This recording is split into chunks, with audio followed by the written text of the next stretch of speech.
Hello, everyone. Welcome to today's event. We are going to kick off the actual event here in just a couple of minutes. Before I do, I'll do a few quick housekeeping items. Make sure that everybody is comfortable in the space. So first off, I guess, can everybody see me okay? Can everybody hear me okay? Just let me know in the chat there if you can. Awesome. Thank you, guys. Perfect. Amazing. So that's the chat area down in the bottom right corner.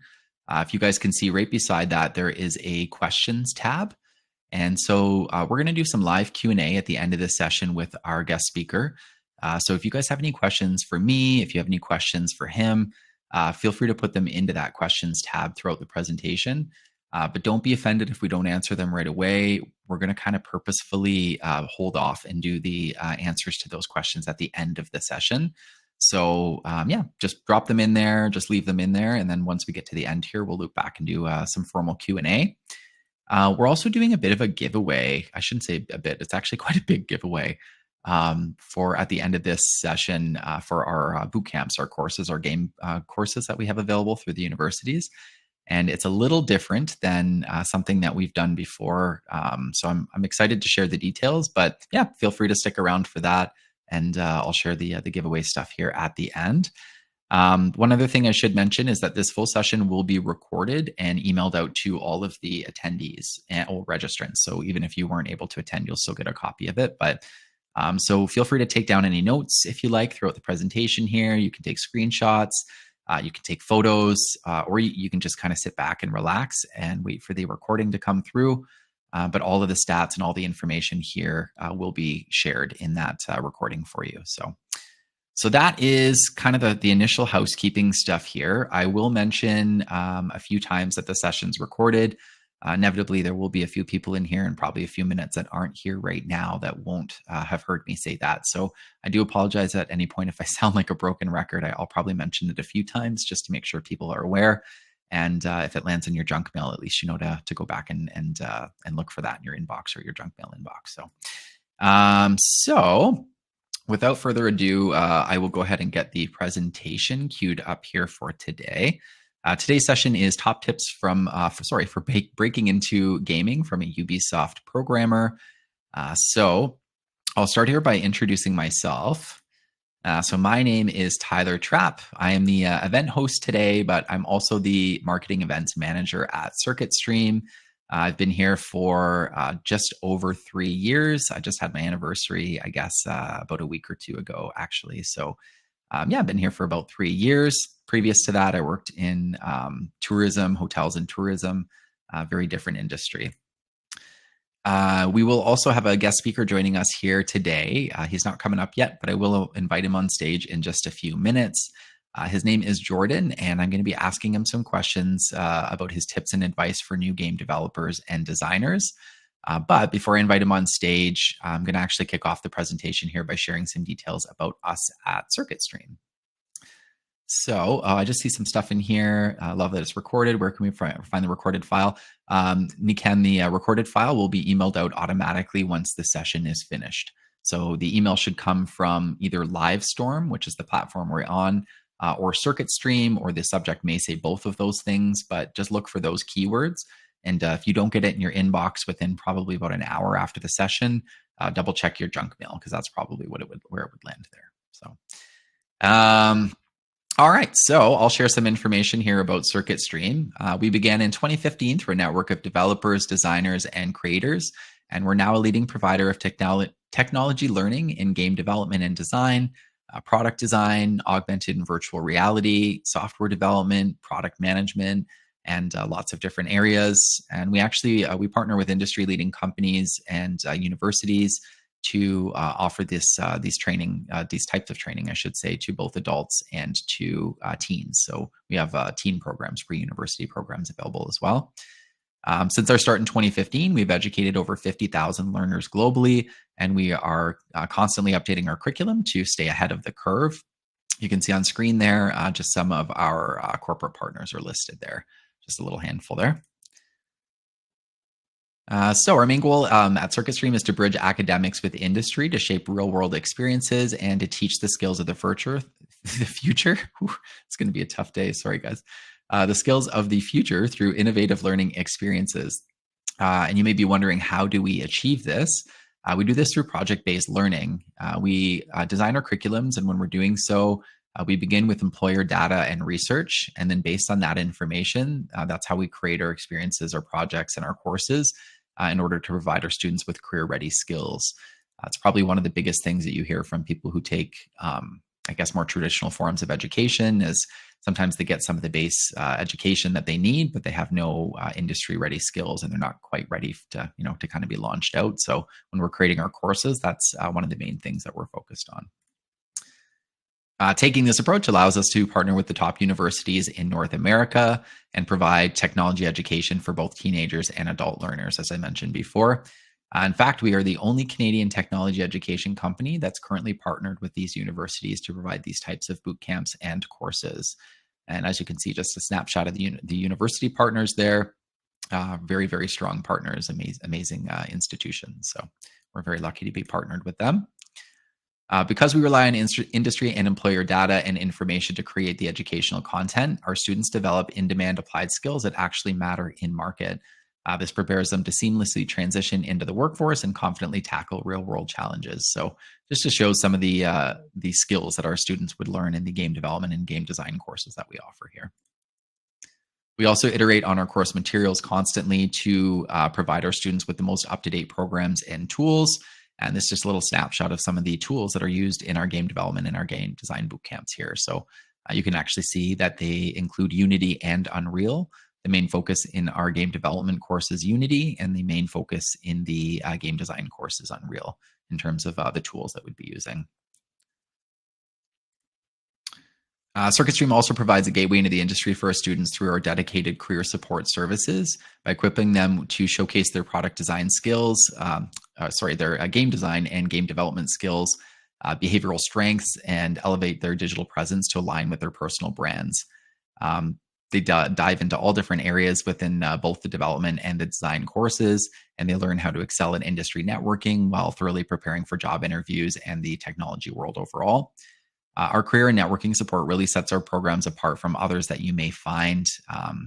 Every student has different objectives as they come into us, but for those who are looking for new jobs, those who are looking to improve on their current positions, they really find the career support incredibly helpful there. So I'm going to share some information on some industry opportunities within the gaming industry overall for both developers and designers. The industry has grown quite significantly in recent years, and with that, opportunities have as well. And I should preface this by saying, of course, there's also been layoffs. There's been layoffs in every industry really. Every industry is competitive. There's always layoffs too, but there's the reality is there's still a ton of opportunity in gaming right now, and that's what I'm hearing mirrored back from all the professionals that I'm working with or that I talk to in the industry. So that, and backed by the stats as well. I'm going to share some of those with you folks in a second here. So in the US, there are over 3,000 game studios employing almost 300,000 people. And in Canada, there's been tremendous growth over the last few years with over 900 active game studios. That alone is a 35% increase since just 2019. Not only that, the game industry has contributed over $5 billion to Canada's GDP, which is a 29% increase in just the last 4 years. So you can see the numbers don't lie. Like I said, there's certainly been some talk about layoffs, but when you're looking at the industry overall, there's a ton of opportunity here as well. And as a game designer, you have the power to shape exciting new games. The average salary for game designers are currently listed at $120,000 per year, both in the US and in Canada. Obviously, this is an average, so it wouldn't necessarily be the salary that like our students coming out of our boot camps would be hoping to get right away as they come out. But this would be the general average. So if, once you're working in any industry for a couple of years and you have the general level of experience, this is kind of the target goal that you'd be looking at.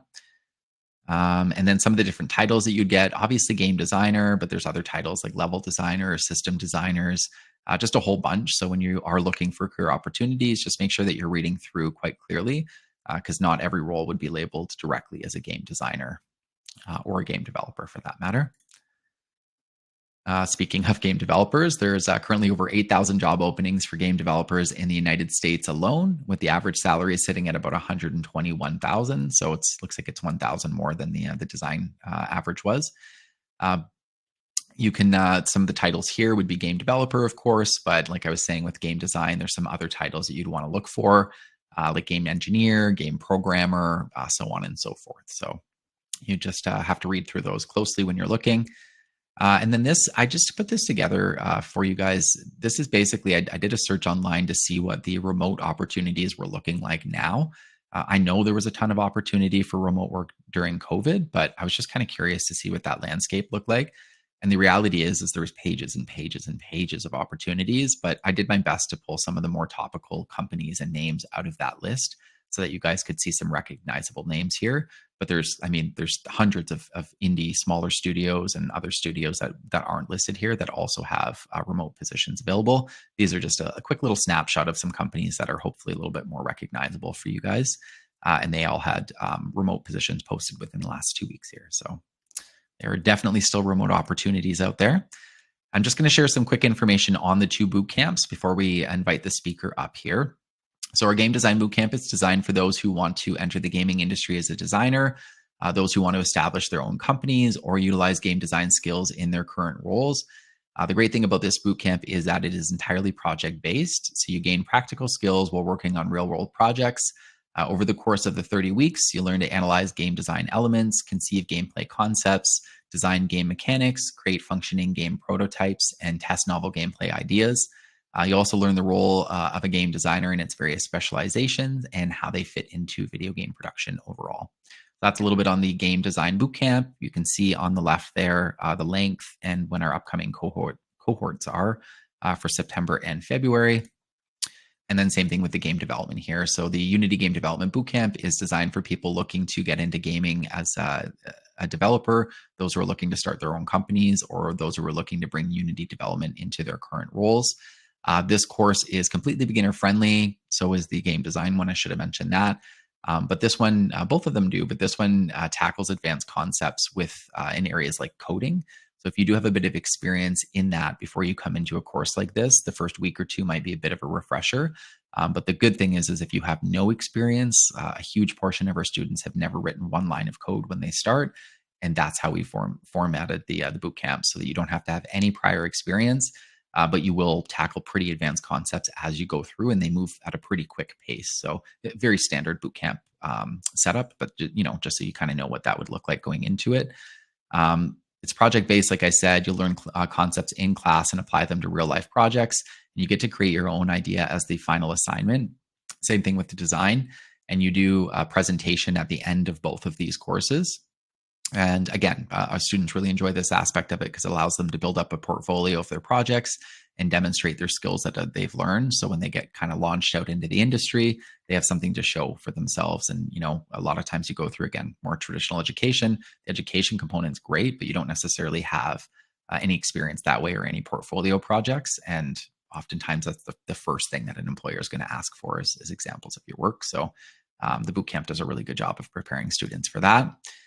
And you'd finish the courses with us with a portfolio. Like I said, you also get the certification. And we have a network. So we have probably close to 1,500 members in our Discord community, maybe even more than that. I shouldn't say a specific number, but I think that's around what it was last time I checked.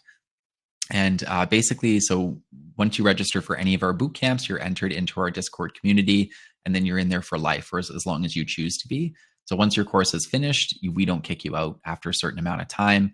You're encouraged to stay in that network. We'd love you to connect with new students, with past students. We have game developers and designers often coming together, creating games, submitting games to Steam, starting their own studios together. They end up working together at other studios because one got an opportunity and then kind of linked the other one through.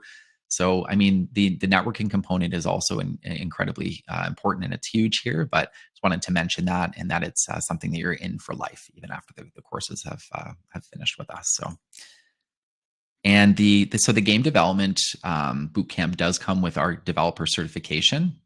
But with this one, you actually get the opportunity to go one step further and get Unity Direct certification. So our certification is backed and we are partnered directly with Unity. In fact, we created the certification with them, including their levels of certification on their website. So we helped them create this one that you're seeing on the screen right now. But it does come at an additional cost. It's about a $450 charge if somebody was to just come off the street. You had some experience and you were confident enough to write this test. In other words, you'd have to pay the $400 or $500 to do it on your own. If you take the development course with us, this is just included. So if you decide that you want to get certified at an additional level, you could take this with no extra cost, at least the first time. I think if you have to write it several times, you'd probably have to repay. But the first attempt you would have entirely covered, and then you could get certified at another level through Unity. And I think they also have a network too. So it's further networking opportunities for their certification.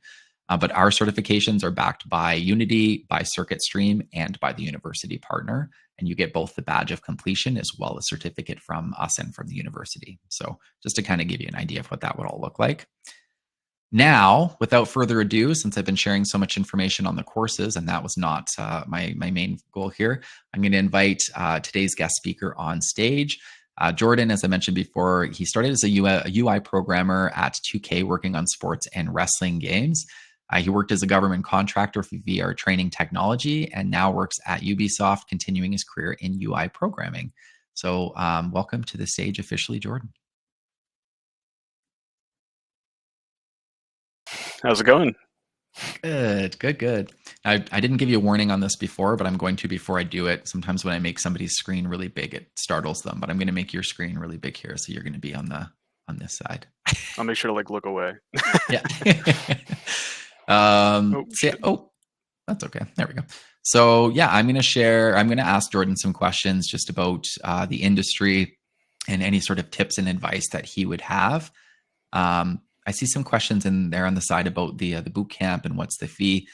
Just maybe throw any of those questions, just throw them into the questions tab there. And then at the end, we can loop back and go through all that stuff. I'm happy to answer any of those specifics on the course there and the age cutoffs and stuff there for you. But yeah, so for now, I'm going to start off here by asking you just some general industry questions, not specifically about you. Maybe some of them would be, but just, I guess, more overall in the industry. So the first one I've got for you here. What foundational skills do you believe are essential for somebody aspiring to enter the gaming industry, particularly in development or design? Yeah, so I'll try my best to be kind of as general as possible, because I know it's not just programmers, but I am a programmer, so most of it will probably be programming centric. But honestly, so as far as foundational skills go, when it comes to entering the industry, the more skills, the merrier. Obviously, it's important to learn skills related to the field you're trying to target. So, for example, if you're trying to target like a gameplay programmer, it'd be important to know, programming languages relevant to your game engine or the game engines you aspire to use. If you are going for 3D programming or graphics programming, having a strong understanding of linear algebra and mathematics would be important, as well as maybe learning a few 3D programming languages like NVIDIA CG or HLSL. And on top of that, it's useful to learn a lot of the skills with the people that you'll be working with. It'll typically end up making you an easier person to work with yourself. So as like a UI programmer, it's nice for me to understand how to use tools like Photoshop, or even animation timelines and all that. That way, I can understand sort of the limitations of the people I have to work with. Right? If a big tool or feature comes up and I have to come up with a way to build something for someone else, I need to know sort of how their mind works, what I could do, what they could do to sort of make that achievable. On top of that, there's a lot of sort of additional tools that'll sort of give you a bonus as far as things you can learn, things such as management tools like Jira or Perforce or even command boards or anything along those lines. You have sort of design tools like Miro, or Figma. Perforce or Git are useful to know as well, and uh, really really get comfortable with one game engine if possible. Try to learn like a little bit about another game engine at least, because doing these will let you essentially understand how the game engines work and sort of the design paradigms you'll face throughout game engines. It's a lot of the things we sort of look for when we're going through resumes and stuff like that. Um, and the more things you sort of encompass with each of these, uh, the more of a force multiplier it'll be as far as getting into the industry, right? So if I'm looking at a person who only knows C# and doesn't know the game engine, maybe has like foundational knowledge of mathematics versus someone who's like a master of Unity or a master of Unreal Engine and knows C++ and has a strong knowledge of mathematics, well, it's a pretty easy choice between these two individuals, right? Um, so yeah, learn the core skills, the stuff that will directly impact you and your day-to-day work, and then make sure to learn those sort of peripheral skills. They it'll go a much longer way the more you can understand what everyone is doing in the game dev industry, right? Absolutely. But actually, one thing I should have asked you at the beginning here, Jordan, too, to preface this all, like you kind of said it at the start here. Mhm. And warning, this isn't part of the questions that I sent over to you in advance, but you're a UI programmer. Mhm. Maybe let people know in the crowd, what does that entail? Do you fall more on the design or the development side? Because it could be, because programmer to me could be development, but UI is usually on the design. So just maybe clarify that a little bit, what you do in your role. So we do have UI designers, we do have UX designers, and integrators and artists, right?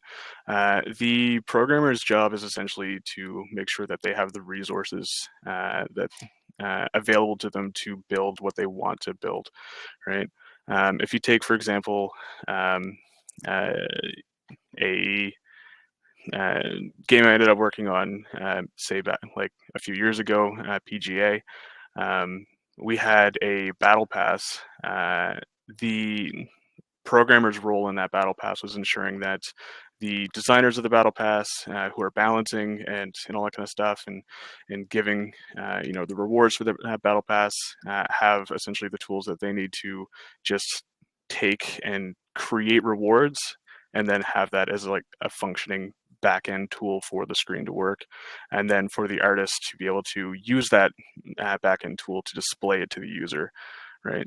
Um, so yeah, programming is essentially, or the UI programming is essentially sort of that middle ground. It's building the systems and designing the systems as opposed to the actual screens themselves. It extends far beyond just screens. The It can go as far as accessibility. It can go as far as even tapping into gameplay. A lot of the times, UI programmers, they'll end up being the individual who tries to figure out how everyone else's system works, and then trying to get that system to work for the user, right? Let's say it's a first-person shooter, you're throwing a grenade or something like that, and you wanted a trail for your grenade, then yeah, we would have to figure out all of that information to make that trail possible, right? That's really cool. I should have assumed there would be, kind of the middle positions there. But yeah, to the crowd in full transparency, I haven't asked Jordan dove in deeply to what his role entails that way too. So I'm curious as well. So you're doing some coding in your role then to try to make the designers ideas come to life more than just the overall game development. A significant amount of coding. Yeah, Yes. yeah, Yeah. yeah. Okay. Um, of course, there's also just like the typical programming rules, like being able to discuss and verbalize sort of any of the pitfalls or issues you might run into, and all that stuff as well. That makes sense. Okay, cool. Yeah, I was just curious where your role landed because it sounded like it was middle ground, and it is, which makes sense. So cool. And just one thing, I'm going to shout out Samson. I can see you're adding a bunch of questions into the chat there. If you don't mind, Samson, just throw them into the questions tab, and then no worries, no worries. And if worst case scenario, Samson, if we don't see them in the questions tab, I'll probably loop back and try and make sure we don't miss anything. But just in case the chat gets a million more messages and I lose these ones, if there's anything important there, just throw it into the questions tab, and we'll make sure that we answer it for you at the end there. All right, so back to the chat here. So Jordan, what soft skills would you say are most valuable for game developers and designers? So, unironically, we're pushing away from actually referring to them as soft skills here, because they're actually like a lot more important than just quote unquote soft. Hmm. It's pretty well the other side of the coin. Um, so you have all these technical skills, but if you're a terrible person who's hard to work with, then there's good odds that even if your technical skills are really, really great, you might not be picked for certain roles, right? Um, a lot of the part that is involved with development in games is actually being able to work with other folks. The collaboration you'll face is quite heavy. Um, I care more about the team synergy and such more than I do just a random star programmer who's like hateful and hard to work with. Um, just because it allows the entire team to flow, right? Um, it could be anything from offering opinions, ideas, being able to take criticism and opinions fairly. Being more cognizant of what other people are working on is important, and and working around your team and actually getting stuff done in that regard.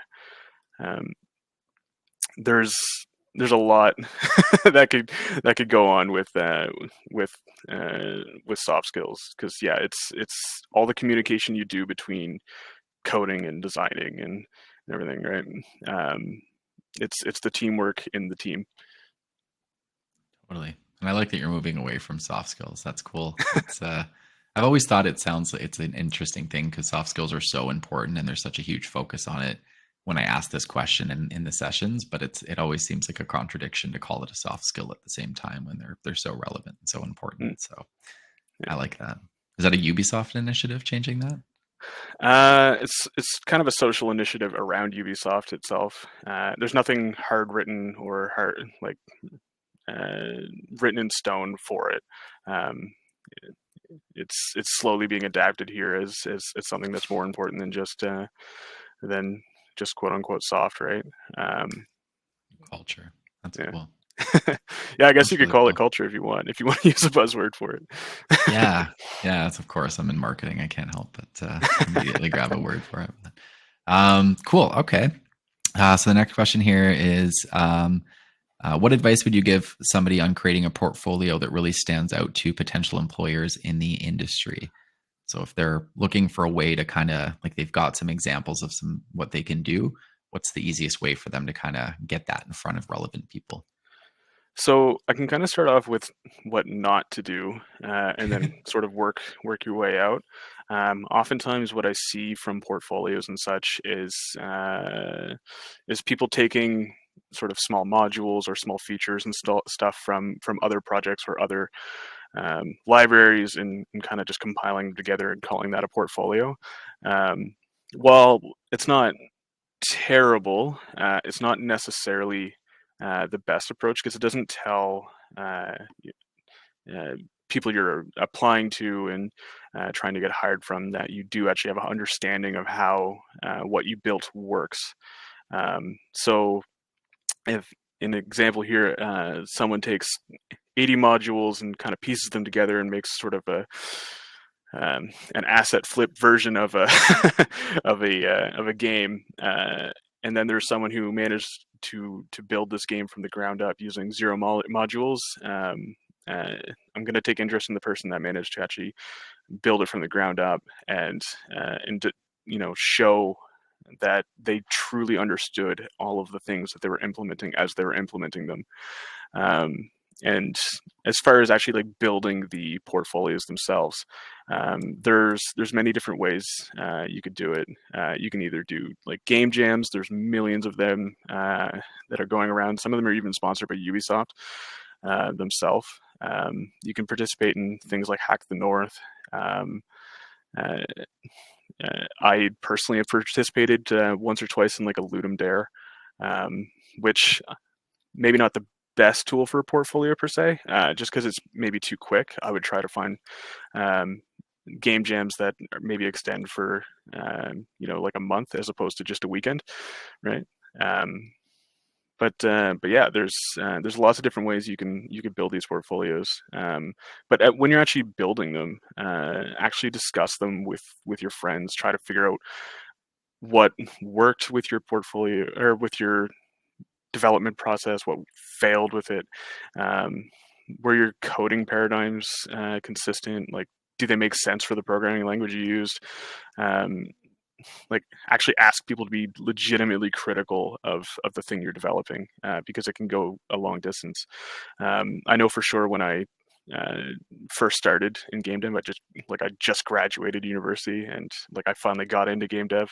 Um, I was a terrible programmer in comparison to I am now, right? And all these critical points of that I grabbed from my peers helped a lot when actually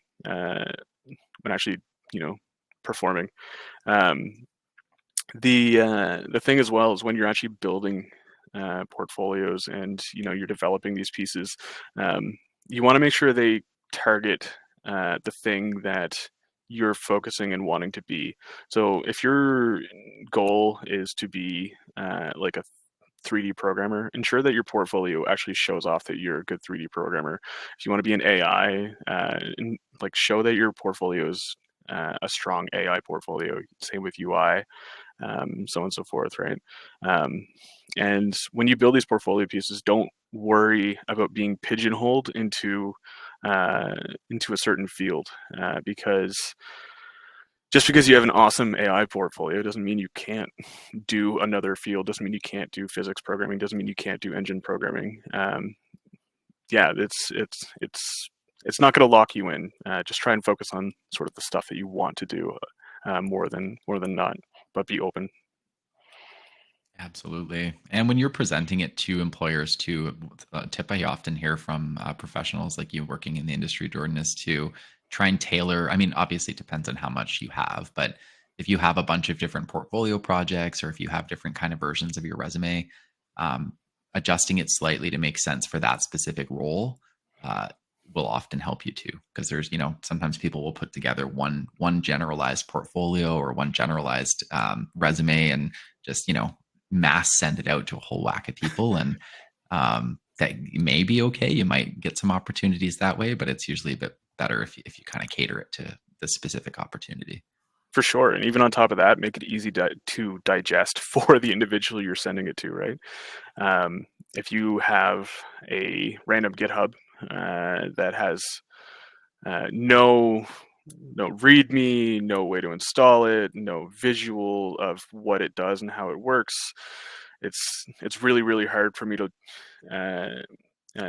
look at that and be super impressed right off the bat, because I have to digest it first, right? I have to spend time going through it, and there's a good chance that if it's a really, really large project, by the time I get to it, I might be slightly less motivated than than by the time I started, right?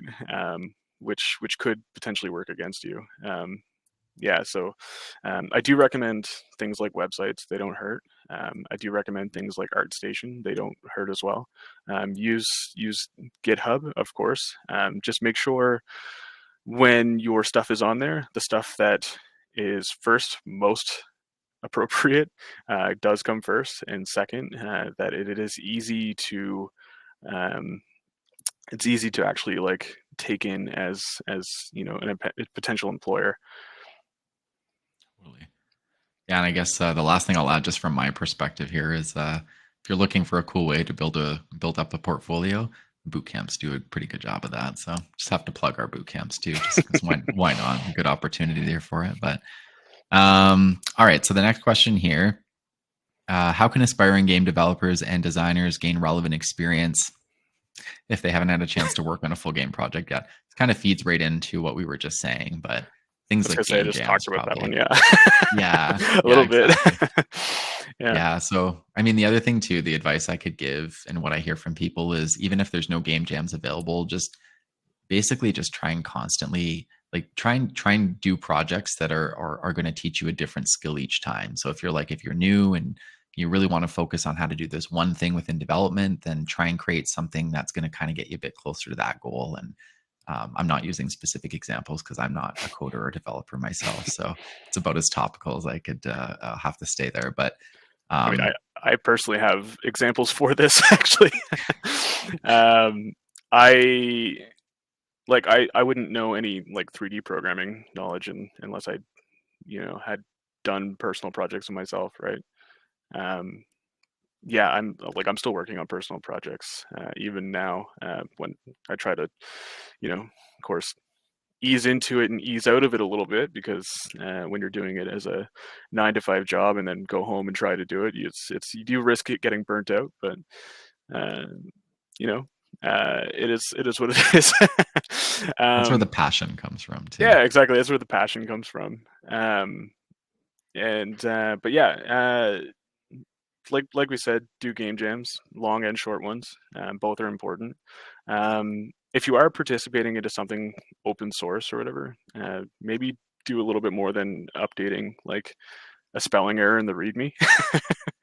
I've of course seen that a few times, like in the past. It's like, yeah, here's my GitHub. It's so impressive. I have a this and that. I've worked on this project and that project. And you look at the actual like history, and it's just them updating like a README or something, or like a spelling error, or fixing one bug. Um, but I mean, as far as like trying to find this development experience, there's ways you could do it without having to build a full project as well. You could do even like Fiverr or Upwork or anything along those lines, and you could also get paid for it. um, do a little bit of freelancing. It doesn't hurt. There's additional ways you could do it as well. There's a lot of discords. I think you mentioned to me before that you guys also have a discord. Hmm. But like a lot of development discords, even the Blender one, the Unity one, um, the Unreal discord, a lot of them have like, I need a team, or I need a programmer, or I need a designer, and all this kind of stuff. And those could be good opportunities to sort of dab your feet into working on games even as a team, right? Totally. 100%. So yeah, so I guess we kind of circled around this one two different times, but if anybody has any other questions about that one, just throw it in. So two things before I jump into the next question. Laura, you put something in the chat there about who was just mentioned that does a great portfolio. I'm not sure. I shouted out our boot camps, which I can share more details on, but um, otherwise, we were just kind of saying, I think in general to. And you didn't give another specific example there, did you? I mean, I, not in particular. I just No. mentioned Okay. you could do like Fiverr and Upwork and stuff like that to build a portfolio. Okay, perfect. Yeah. Okay, awesome. Thanks, Laura. And then the other thing I'm going to mention too, just in case anybody trickled in the last few minutes here, this full session is being recorded, guys, and it will be sent out to you after the fact. So if you just got into the room in the last few minutes here and you're writing down notes or curious about how you can access this info afterwards, you'll get a full recording here. So, all right. So Jordan, I'll jump into the next question here. The gaming industry is always evolving. What strategies do you use to keep up to date on your skills, and what advice would you have for others to stay current with industry trends? Yeah. So, um, I mean, first starting off with a prime example of how the industry is always evolving. There was a stark difference between when I jumped from 2K to government work to Ubisoft. That period in the middle, and it's no hit on government work. Um, I noticed a stark difference in the sort of bleeding edgeness of technology in game dev. So yeah, I understand how it can be difficult for a lot of folks to try and stay on top of the ball for that. But to answer, the main thing to do is like continue to do research, continue to develop projects, portfolios. A lot of the time, the best way I find learning is by doing. Um, so while working on these projects, you may find out about a tool that does a thing that you like, or you may find out about features and want to dig further into them. And yeah, you wouldn't have found those out if you weren't actually messing around either in game engines or trying to build a thing that you don't feel comfortable building, and so on and so forth. There's uh, there's a million different companies and there's a million different people continuously building this technology. And another great way of learning about this technology is sort of following and seeing what studios are doing. Watching GDCs. We even have a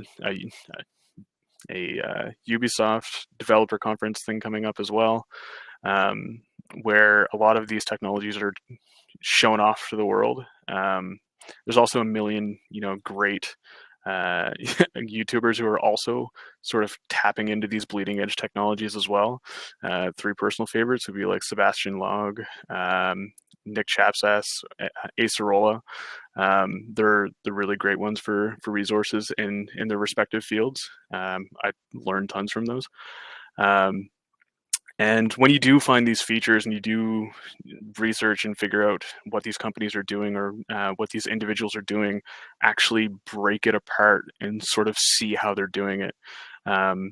There's a lot of hidden techniques in these features that people are building that you can't see or notice or understand until you have absolutely torn it apart. Um, and yeah, review like game engines updates. It sounds weird, but uh, game engines are obviously, especially the public ones that are trying to make money, they're obviously always updating their features. See what they're doing in those updates. Does it interest you? Is it something you can sort of look into further? Then yeah, do so. Because there's no more bleeding edge technology than the technology you have to work with on a day to day, right? Totally. 100%.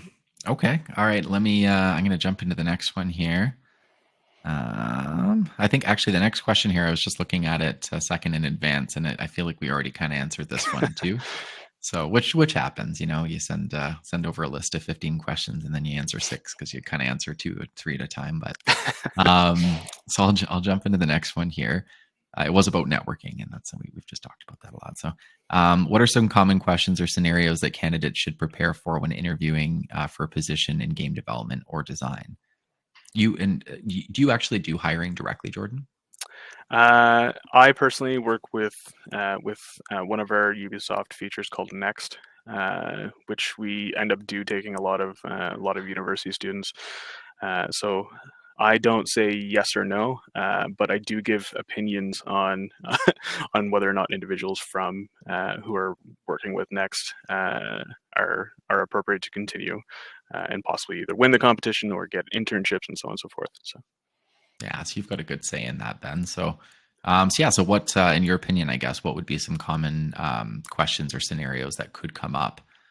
Even more specifically, I guess, on like the coding side, is there anything that people would need to be prepared for there? So as far as like questions for coding, a lot of the fundamental questions will obviously come up. We want to know that you have a general idea of the paradigms that your programming languages offer. And like for example, for C sharp, it'd be like reflection. Oh, are you good with reflection? You might not use that a lot in game dev, but uh, I mean, you will for serialization, but but like that would be an example. I don't think things like leet code are necessarily the most appropriate for game dev. Unlike things like Google or Facebook and all that kind of stuff, we won't sit there and tell you to like flip a binary tree. I I can't say I've ever experienced that. I can't say I've ever asked anyone else to do that. But we will absolutely ask relevant questions to your role, or the role you're applying to see if you understand going in, the general concepts and all that. And I assume a lot of the folks here probably don't have too much industry experience just yet. A lot of those questions that we will ask, they will be mostly general, unless it's something that can be specific for a junior dev or an intern. So along those lines, like you might get asked like very specific physics questions if you're applying for a physics programming role, right? Maybe something involving trajectory, or maybe something involving collision. If you're working for UI, you might be asked potential paradigms for UI. Do you know what MVC is, for example? Or how would you solve a certain solution with an artist or a designer? If you're working in AI, you might be asked AI questions. So it all is very tailored to what you're applying to. I think it's more important to study the stuff that's specific to the role you apply to, assuming obviously you get to the interview process, which I'm sure many of you will face many interview processes. I've faced a few myself. But yeah, so I guess to sort of sum up, have a strong fundamental understanding of programming paradigms and related to the programming languages they're expecting to use at a company. That'll most likely come up. Have an understanding of the role you're applying to, and also just be able to talk about yourself, what you've done, what you're capable of, because I guarantee you that a lot of the interviewers, they will also ask you about your portfolio. A lot of them probably have it up while they're having a conversation with you during that interview process. So this kind of harps back to making that portfolio, and understanding what you had done in that portfolio. And this is where you could potentially, maybe even get called out for it. No one is going to literally call you out, but it could be a pretty awkward experience if you're the individual who took 80 modules and kind of stuck them together but didn't understand how any of them worked, if they ask you about something specific inside of one of those modules, right? Absolutely. Yeah, that makes a lot of sense. It's like understand what your what you know, what your skills are, and then also kind of um, making sure it's relevant again to kind of what you're going after. So that makes sense. Cool. Okay. And then let me see here. Oh yeah, this one's great. I like this one. So, how important is feedback in your professional growth, and what advice would you give to someone who's just starting out and wants to use feedback effectively to improve? So feedback is like the main tool you're going to use to improve as a designer, as a programmer, as an artist. And I don't even think in any case it's more or less than the other. It legitimately is beyond anything else. Probably one of the most important skills you can maintain is the ability to take appropriate feedback and not feel embarrassed about it, not feel worried about it, not feel scared about it. Um, uh, Oftentimes, I'll be sitting there scrolling the internet and I'll see like some guy or some girl pop up, and they'll say, "Hey, this is the thing I worked on," and then some folks will just naturally give feedback to it, and they'll be offended by the whole thing, and they'll be standoffish, and it's not the best approach to take, right? You'll fail 1,000 times on 1,000 different things throughout the entire process of learning how to become a full game dev. I fail on things daily. That's just part of the process of figuring stuff out. Getting feedback and understanding what went wrong is very, very important. And it's also important to fail often and fail early. The sooner you're capable of getting feedback, the more often, the better, because it allows you to progress faster. Um, One strong thing I recommend, because a lot of folks won't have an industry professional to sit there and critique all their work. What I strongly recommend is like get your friends to critique it, right? They're there, and tell them to be harsh. And if they're not being harsh, tell them to be harsher. It's okay. It's just for you to improve, right? Um, the things you'll know you'll be improving if the things you end up looking back on like a year ago or 2 years ago or 3 years ago, if they all look terrible, that means you're a much better programmer or much better designer or much better artist than you were back then. Um, you've no one's here as that I know of. Maybe some one or two, or maybe a few haven't really been into the industry. You're gonna learn an absolute ton once you get in. Like it's an insane amount. I'd say like my first half of my learning has been, or maybe even my first quarter of my learning has been when I was in university, and then like that was just a foundational knowledge, and now like the second 75% um, had definitely come from all of the things I learned from my peers in the industry, or all the individuals that I asked these questions to, or that have critiqued my work, that has slowly contributed to my gradual improvement over the years. Totally. We had a speaker in to an event quite a while back. His name's Drew. I think he's from a company called Game Breaking Studios in California. But he gave almost the same sort of response to that type of question, and it was very funny. His advice was, make bad games and submit them for feedback right away. And then he shared some of the feedback and some of the comments he had on some of the first games that he had submitted, and just like but because your friends, like you said, like tell them to be harsher, they may not be as harsh. But when you submit it out to the public, sometimes people can be They'll just be really harsh. naturally harsh. It can be Yeah, very harsh.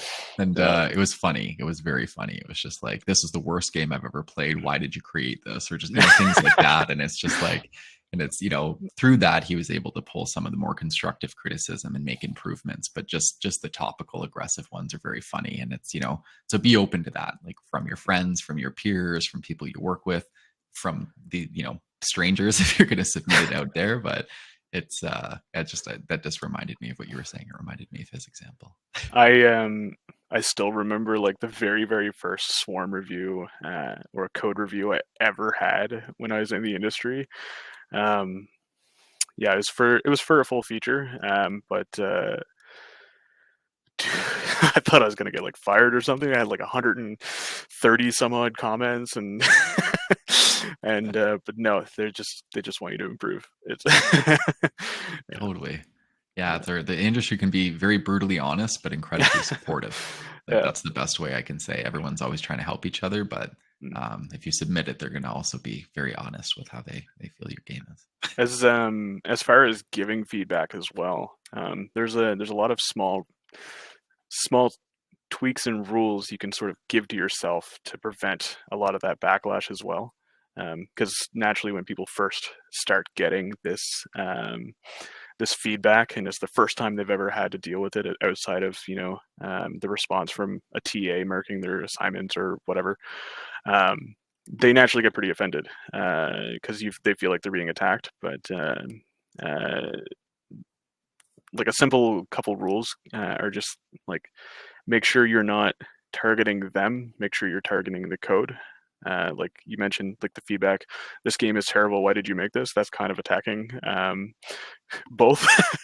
I wouldn't quite call it the best feedback ever, but like if you say, hey, like what if we tried doing this?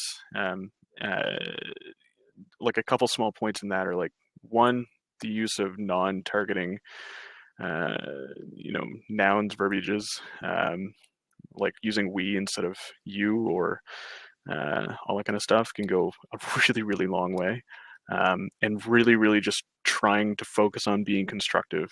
Don't just say like, hey, this thing, it's terrible. Mention why you think it's terrible, but also avoid the worst, or the word terrible. Like instead of the person saying, hey, this game sucked, it's like, hey, this feature, it's kind of rough, this is why I think it's rough, and here's how I think it potentially could be better. um, don't mention that you're the benevolent dictator who's actually able to say why it's better. It's all potential, right?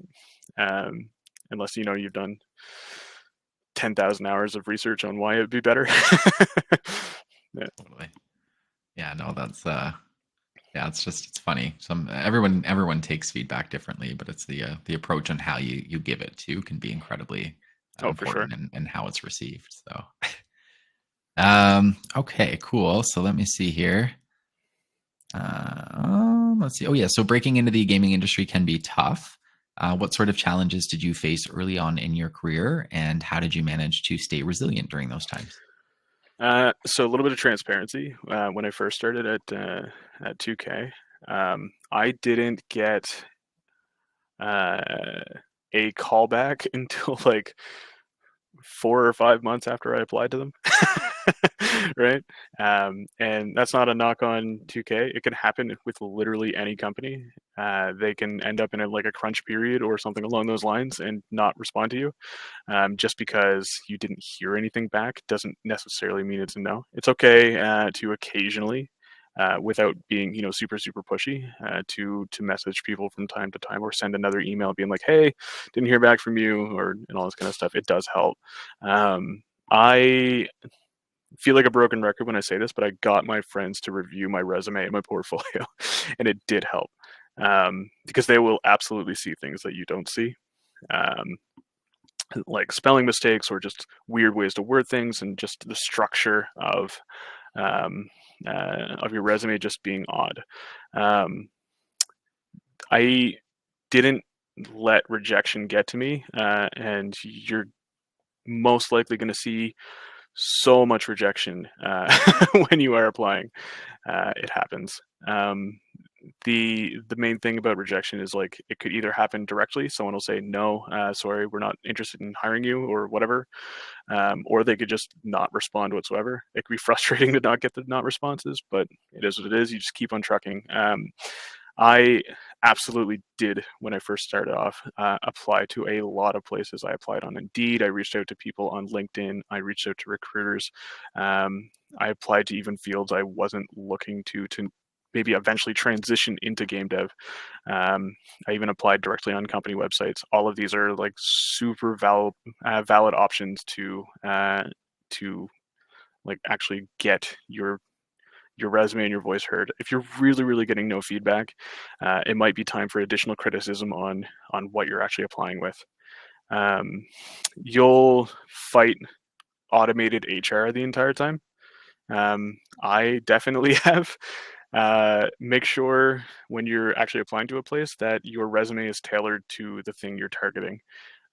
So for example, if you're, I'm going to use myself or my position as an example. If you're targeting a UI programmer, ensure that you're hitting those things for UI programmers. Do you know animation tools? Do you know Photoshop? Do you know valid programming languages? C Sharp, C++ are the most common ones in the industry. Probably good to have on your resume.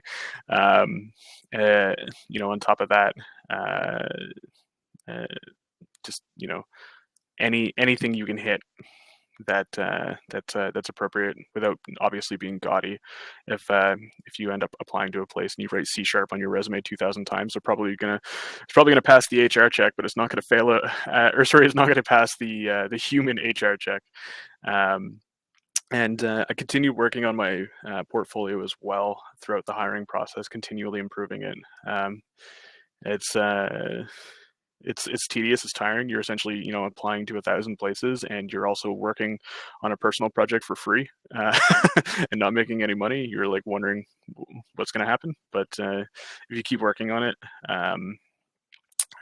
then eventually you most likely will see success. um, and Also just like ensuring that every single avenue um, that you touch is like strong and appropriate, the better. Um, so ensuring a good resume, a good portfolio, make sure your LinkedIn doesn't look terrible.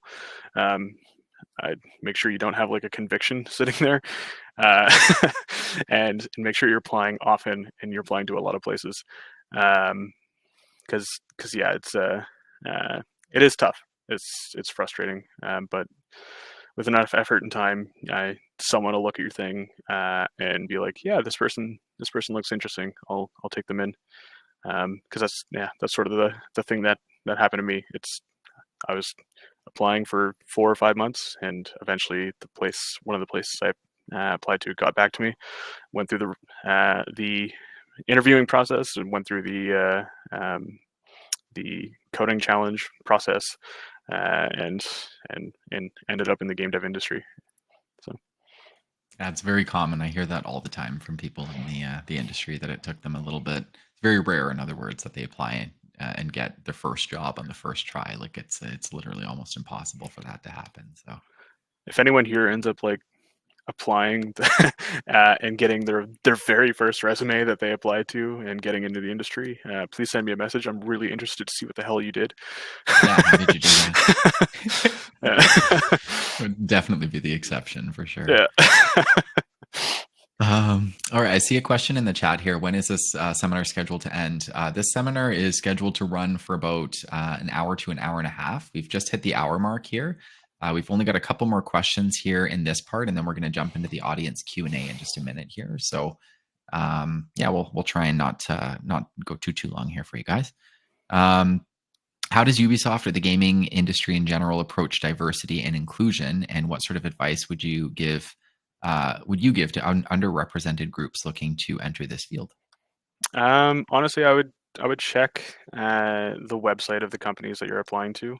A lot of them typically have an additional career path or feature in their website that allows you to get uh, get sort of caught up in past any underrepresentation that you might face. An example for Ubisoft, I think I already mentioned it once here, but not exactly what it was. Is like we have develop at Ubisoft. Um, it's perfectly targeted towards those underrepresented groups. Perfect. Amazing. I saw a question in the chat earlier about I can't remember what it was. Something about oh, you know what? It might have been about students with ADHD. I think that's what it was, but we can go back into that one after there. So, okay. And then, so the last question I have in this official list here is what role has asking for help played in your career, and how can newcomers effectively seek out guidance and support? So I think there's like kind of a partial answer that we had done before on this when we were referring to like feedback. Hmm. But I mean, asking for help is kind of the sort of same idea. Um, like especially for juniors, I would strongly recommend asking for help. It's going to be when you're weakest in your entire career, um, and you can only go up from there with maybe a couple exceptions. Um, but yeah, so like a typical appropriate process for someone asking for help, either here or in previous companies that I've worked at, it's always been they've done their due diligence. They've researched it. They ensured that any obvious answers were taken care of. Is the thing I'm asking for help with um, easily found online? And did I ensure that I exhausted those resources? If not, then then then yeah, I'm gonna ask someone who may have a better idea of what the answer might be. Um, Folks that have been around in the industry for a long time, they have seen 10,000 more problems than those who haven't, right? And there's a good chance that they have seen something that you're facing, or uh, something similar to the thing that you're facing, and know a good way to answer it. Um, the This doesn't just really apply for like technical stuff either. Um, it could also apply for like social issues or anything along those lines, and it can even apply for like when you're actually applying to places, right? All those times, you're asking your friends to critique your stuff or give you feedback or anything along those lines. You're asking for help. While we are all competing with each other to apply to places, and we're all sort of fighting against each other, working with each other uh, to sort of achieve this common goal is going to be much more beneficial for each individual that is working together than not, right? Absolutely. Absolutely. All right. Well, I think that's the main question Q&A period here for you and me. We're going to do some audience Q&A. Actually, what I'll do here, Jordan, I'm just going to move you to the side, just on the smaller side there. Mm-hmm. And I mentioned at the beginning of the presentation here today, folks, that I had some giveaway information. So if it's okay with everyone, I'm just going to share that. It's only like 2 slides. And then I'm going to share the contact information for us in case anybody wants to reach out. And then we'll jump right into the Q&A here in just a second. So the first thing here is the back to school giveaway. So this is what I was mentioning before. It's a really cool offer, and it's meant to be for our bootcamp students to support them in their education. So it is a cool offer. There's some cool, fun things in there, but it's also meant to be something that would be supportive if you were looking at taking a boot camp or you're going through education. So here we go. So the back to school giveaway. This is what we have. This is valid for anybody who's registering for our upcoming fall game development and game design boot camps that we have.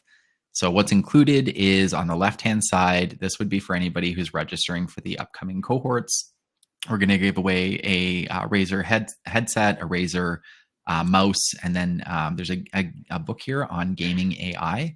I saw it listed quite a few times in some recent blogs, and seemed to be a lot of conversation just in general in the industry about AI and gaming and people's job securities and things like that. So just a cool book there. On the side, on the right-hand side, there's a little bit of a bonus offer. This is for people who end up purchasing the course kind of outright, or if they do it, we have different payment plans available. So I think I think the marketing team has set this up so that if you do it on the 3-month or less, you also get the additional bonus offer on the right-hand side there. So if anybody's not familiar, Jordan mentioned GDC earlier. GDC is the Game Developers Conference in San Francisco. It is one of the largest game conferences in the world. I think GameCon in Germany or wherever it is might be the only one that's larger than that I'm aware of. I attended this conference 2 years ago, right after COVID kind of calmed down, and there was over 35,000 people there. This conference is where some of the most important conversations in the industry take place. It shapes a lot of the future of the industry. When I was there, Unreal was announcing all of their new tools and their new Unreal Engine. I got to see all the promotions and everything before they were kind of announced publicly. So GDC is amazing. And if you are looking to be a game developer or designer, having access to the GDC vault could be incredibly beneficial to you. What that is all of the keynotes and all of the education that is included in GDC. The vault gives you access to all of that without you having to actually physically attend the conference. So just an added benefit there. But the thoughts were here that if anybody was looking to start their journey for game development and design, if they chose to do it through our boot camps, we just wanted to give you some additional tools to kind of support that journey, rather than just throwing a flashy kind of mug at you or something silly like that. It's supposed to be a little bit more supportive of the educational journey. So that's our giveaway that we have. We also have some Ask Me Anything sessions. So we set these up all the time. We bring in industry professionals. I mean, obviously, we have Jordan here with us today from Ubisoft. This is a little bit of a different event. This is an industry event. These sessions here are private sessions for our students only. So once you've joined our course, throughout the duration of your course, you would have these private sessions where you get to kind of interact with industry professionals, ask for further advice and mentorship. And at that point, it's incredibly relevant because you're going to be in the course, and the questions you have would be a lot different than they would be in a session like today.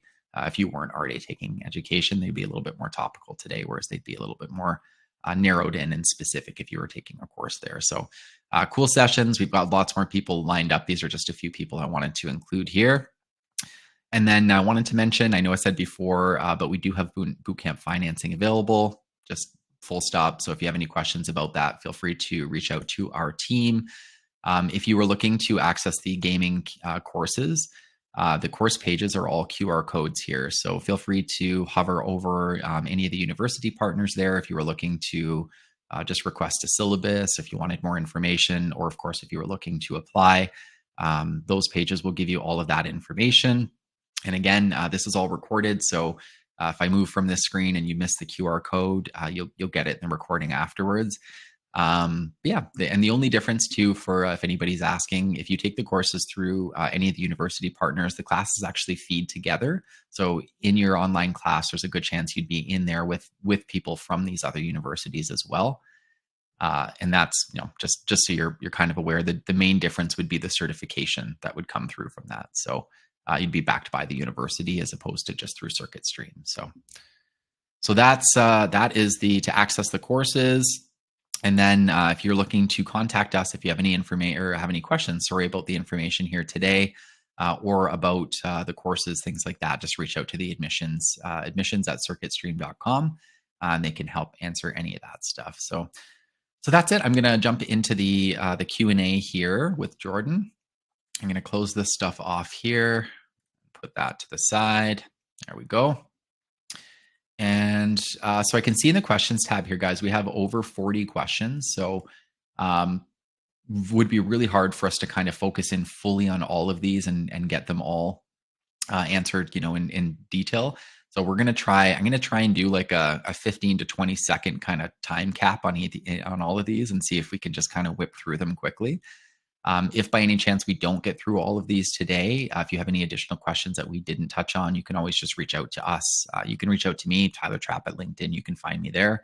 Or you can just reach out to the admissions at Circuit Stream if it's course specific, and they can answer that too for you. So first thing here is I'm wondering if you have any information for end of study internships at Ubisoft. I'd like to work at Ubisoft Toronto this winter. That one's for Next. Yeah. Not next question, as in like Ubisoft Next. We have that's a competition. I think this coming up one I think is in February. Don't quote me on that. I double check. But essentially, yeah, it's one of the competitions we have.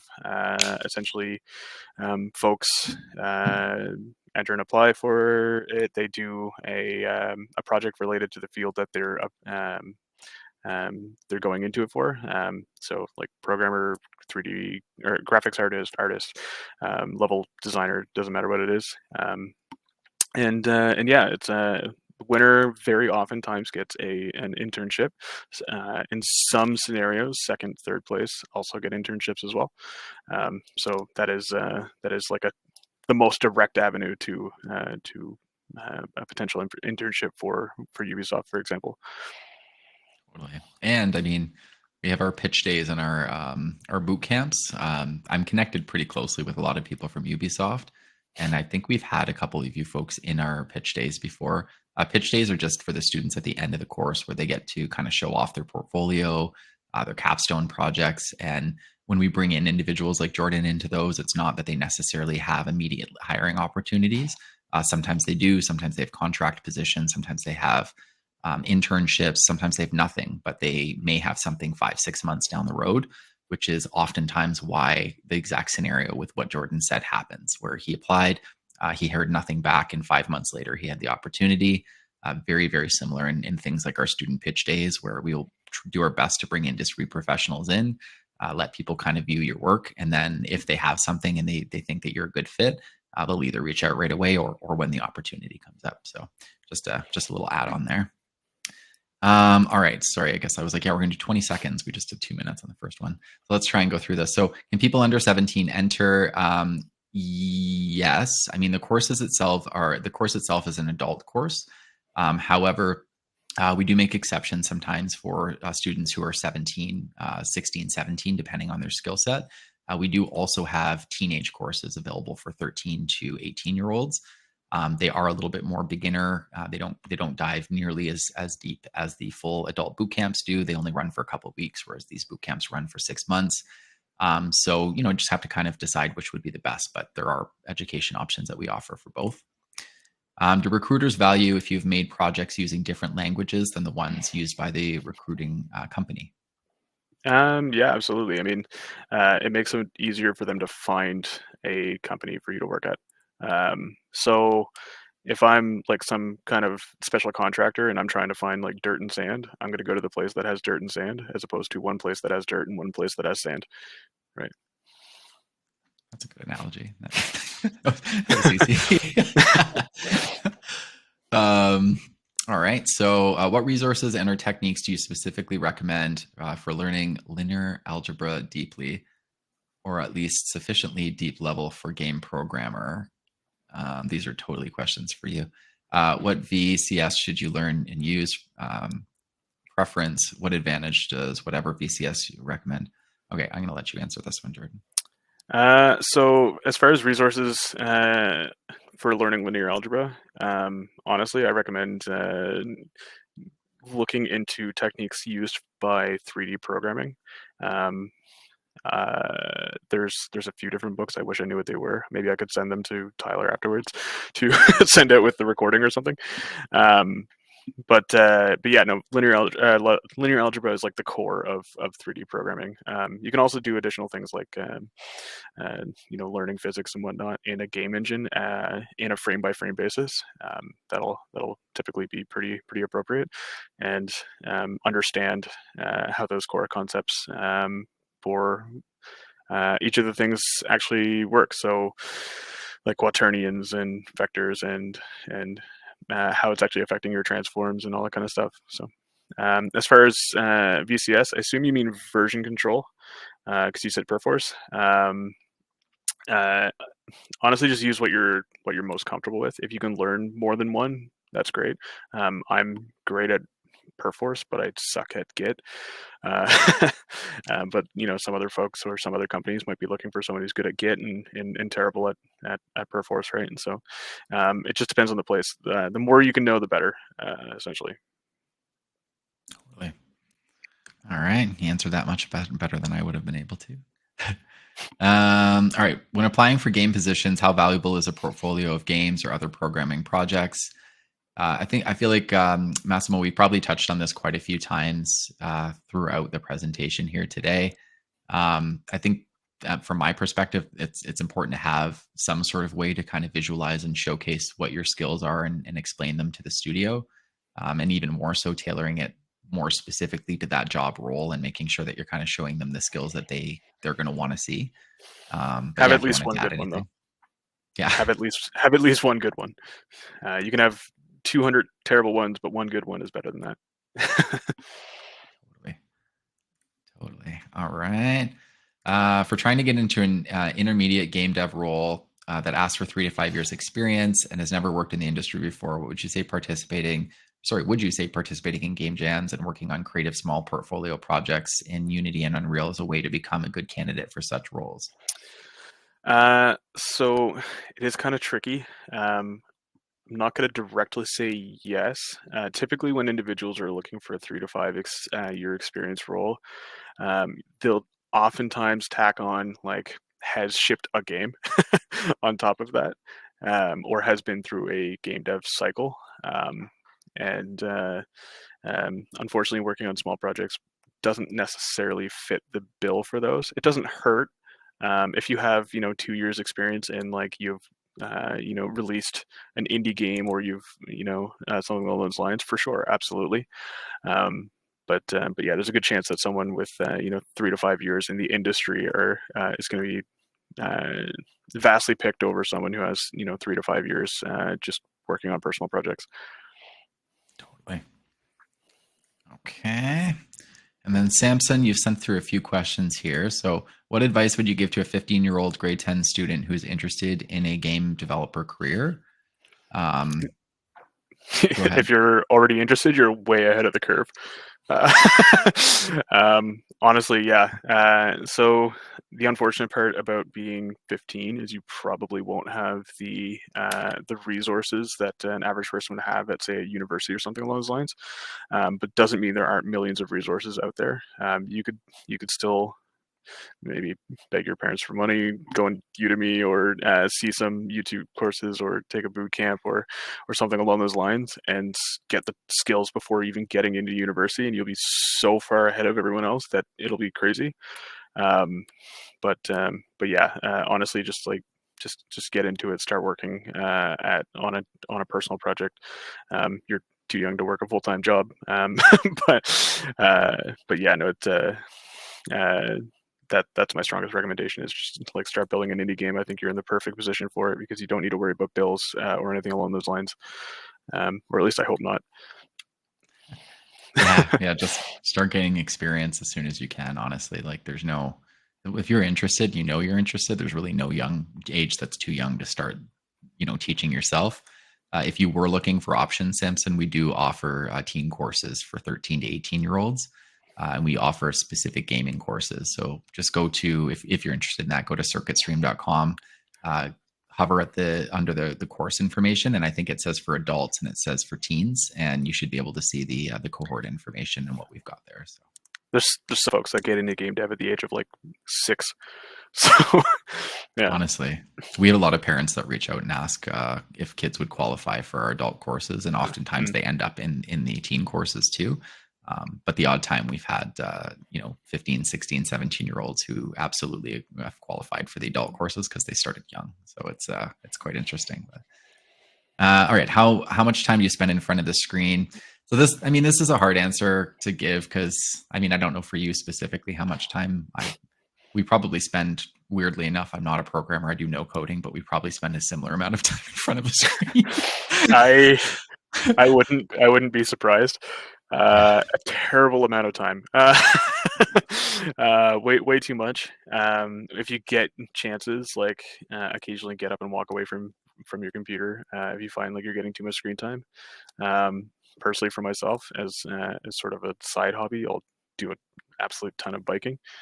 Mhm. But like absolutely get a hobby away from the computer. It could be strenuous on your eyes. It could be terrible for your body, especially if you have a terrible chair or something along those lines. Yeah. Uh, what I also recommend is, unless you're an artist and you're forced to do otherwise, to take the brightness on your monitors and crank them way down. That's what I was gonna say. Is yeah, there's like things you can do in your own space. I've got the brightness turned down on mine, but I also have the blue light turned almost off on my screen. Yeah. I startle people. People walk past my computer and it just looks like the glowing orange face of the sun compared to what their screens look like. But I block out most of the blue light throughout the day. I also have that on my TV at home. I have that on my phone. I have that on my iPad. So if you are going to be in front of a screen for a long time, make sure you're in a comfortable, ergonomic sort of seated position, and try and cut out as much of the brightness and the blue light as you can. Your eyes Ignore will thank gaming you. chairs. Ignore Yeah, gaming chairs. They're terrible. Get a proper office chair. They're built for that. Um, totally.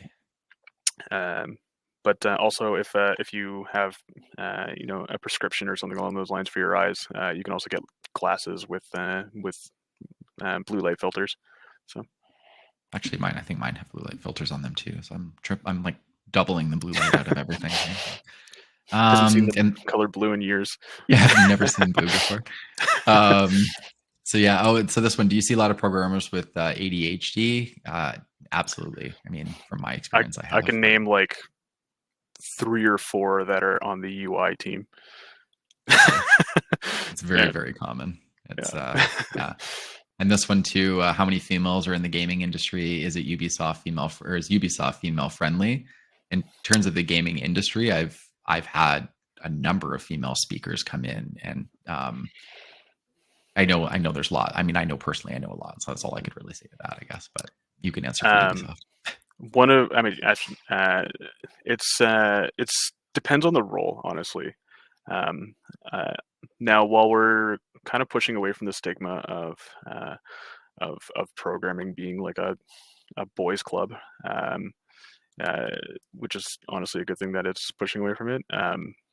You'll still oftentimes see, programming roles have be more dominated by males, and sometimes artist roles or design roles or production roles dominated by females. But honestly, throughout the entire industry, I'd say it's gotten so much better than say what it was in, for example, the early 2000s, where it was very much an all boys club.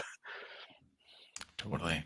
Yeah, I know there's been lots of movement there too. Like there's organizations for like women in gaming, and I've actually had a few of them come in and do speaking sessions like this in our events. So probably a lot of those initiatives have helped expand and shed some more light on that side too. It's it's one of the reasons we have developed at Ubisoft, right? To because I think women are oftentimes in a lot of the roles one of those underrepresented groups. Um, but yeah, some of my coworkers even got in through that were women or of various backgrounds. So Okay, I can see we've still got a ton of questions to go through here, and some of them are duplicates. So we're actually going to activate this. We're going to try and do each answer in like 10 to 20 seconds now. okay, I I'll don't try my know if best. I know both of us, right? We both just get off chatting about stuff here, but Speed so round. for the I know for the 30-week boot camp, what does the cost look like? Both of these boot camps are 14,995. Unless there's any sort of like early bird rate or something on the website there. But just take a look. But that's the general price for it, and there are financing plans too. If you have questions about that, is AI creating a lot of jobs, taking away the talent pool of gaming designers? Um, Hell no. It's not at all. The AI at the moment is the equivalent of an ideas guy. yeah, 100%. It's a tool people are using. It's not in any jeopardy of taking away. In fact, if you want a fun experiment, I'll leave you with this on that side. Go to ChatGPT and ask it to tell you how many R's there are in the word strawberry, and let it have a conversation with you because it'll tell you there's two. AI image generation has also recently started inbreeding because it can't differentiate between AI generated images and real images. So it's now training off of images it has created, and it's become a huge problem for it. So Yeah, there's lots of bugs there, and it still can't get the number of fingers on a hand right. So, all right. Can a grade 10 student join the course? Again, it kind of depends. I mentioned this earlier. It just depends on your skill set. But we do have courses for teens that might be more applicable to you there. Is it possible to go solo to develop games by myself? What skills do I need? Um, Um, yes, it is possible. I still develop, like on my personal projects, I'm still developing games by myself. But the skills you need, there's a lot of them. You need programming, art, music, animation, rigging, uh, texture art. It's the list is very, very long, but it's absolutely doable. And you could possibly trim a lot of those needs off by simplifying your game. Totally. Yeah, absolutely. I mean, we offer development and design courses, so that I mean that kind of like segments everything you just said into the two main pools. But the reality is you have to know quite a bit if you're going to do it on your own from start to finish. So, okay, how many females are in the industry? How many are Ubisoft? We just answered this one. I think this might be A from the lot same and a person lot. too. I'm Yeah, sorry. lots and lots. Yeah. Um, what's the medium age for a game developer? Would you fire 50-plus-year-old for new employees for entry level roles? No. No, If you're good at your job, you're good at your job. I can answer this weirdly. I just did a stat. Now this stat is probably about 4 or 5 months ago from a session I did, but if I remember correctly, over 60% of the game developers working in the United States right now were over the age of 40, and it was Actually, something the like that. anecdotally, the person that sits back right of me is like in their 40s as well. So it's Yeah. Yeah, it's the stat kind of threw me off because I knew that there would be support there. I just didn't think it would be so heavily weighted. It's actually the industry is mostly still run by senior or older devs, I should say, versus younger ones. So there's opportunity across the board, but your age won't kick you out. For grade 10 student, what skills should I develop now to prepare? Again, we kind of touched on this one before. I think that's a duplicate question from you there, Samson. So just let us know if we didn't give you some of that before there. What are key elements to include in portfolios? Just basically anything that's going to display like what you're good at and relevant to the job you're going for. I mean, yeah, that's basically it. Target the thing that you want those key elements will be part of that target. We're doing so well here, Jordan. We're flying through these. How did you find Ubisoft once you joined? Was there anything you found rewarding doing or that you found surprising? Honestly, the I hate to use the buzzword culture, but the culture around here is actually really, really good. Um, uh, there's so many tight communities throughout here, and there's even like clubs as well. So it's just a very comfortable place to actually work as far like socially. So I've heard that from, again, I'm connected with a few of you guys over at, people, I should say, not just guys, but we at actually have a Ubisoft. soccer And game later everyone, today. So nice, nice, nice. Okay, so what should a UI programmer demo reel contain? How similar is it to a role to a front end web developer? um, it's not directly similar to a web developer, but a UI programmers should be able to display um, basically UI features that they had created. So, for example, um, one of the things I'm sort of building on the side is a tool in Unity to construct UI screens in a more straightforward way, right? So that's sort of the idea of what I'd expect. Not necessarily that specific tool, but show that you could functionally develop a system for UI, and we'd be very impressed.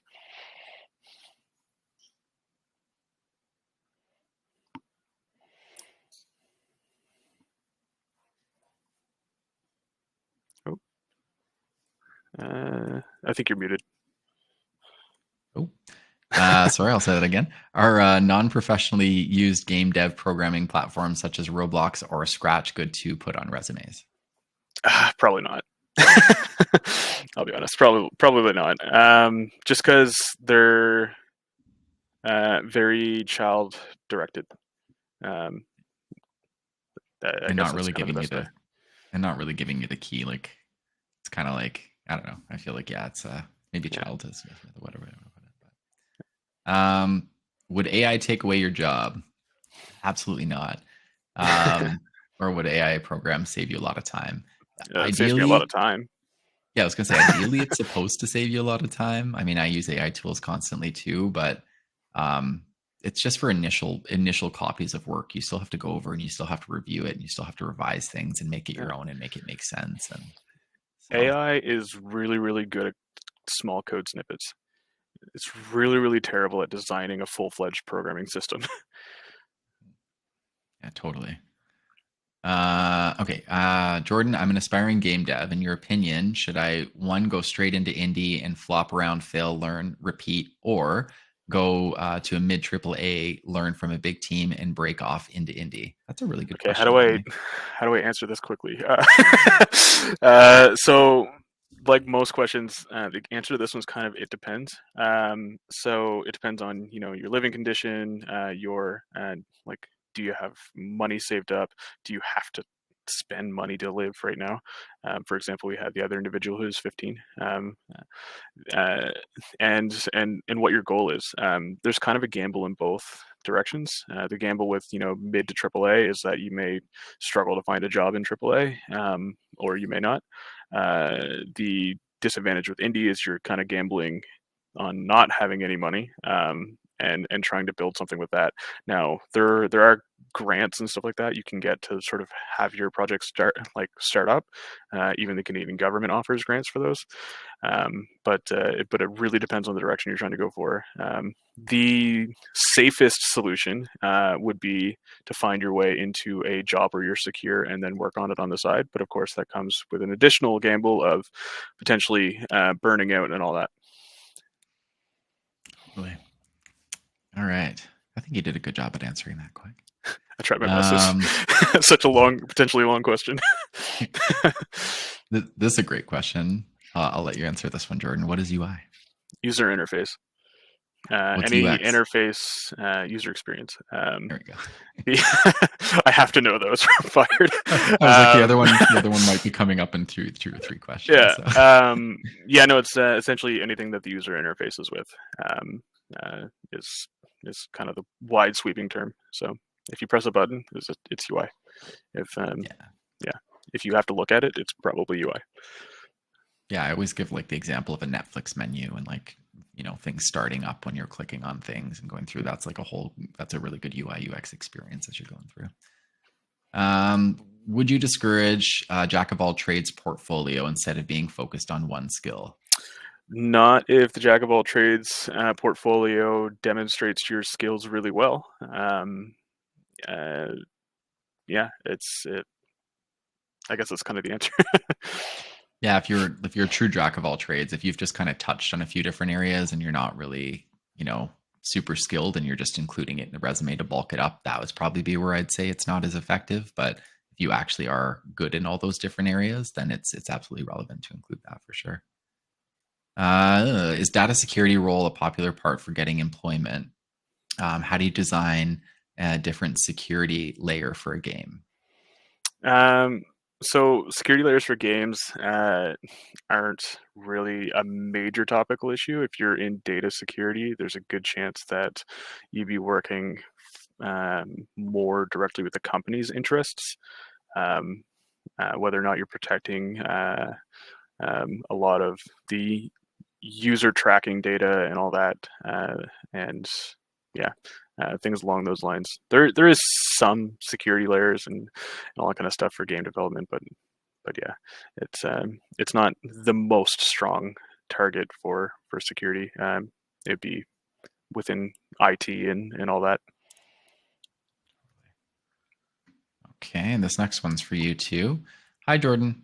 I was wondering if you see people coming in from different industries to work in games, like from TV, film, animation, or a non creative job like social work. Are transferable skills recognized in the games industry? I absolutely love this question because the answer is absolutely yes. Mhm. Um, uh, Throughout points of my career, I had a 3D programmer who came from culinary arts. I had a studio director who had a bachelor of biology. I had um, uh, I this is like a kind of a gloat thing, but I worked with a guy who created the by the way, spoiler alert, created the lightsaber that or the animation that Kylo Ren used to do some killing. So so yeah, absolutely, every industry can make their way over here. So I had a guy from EA in Vancouver that started off as a police officer in Brazil and was working in Canada and worked at Skip the Dishes.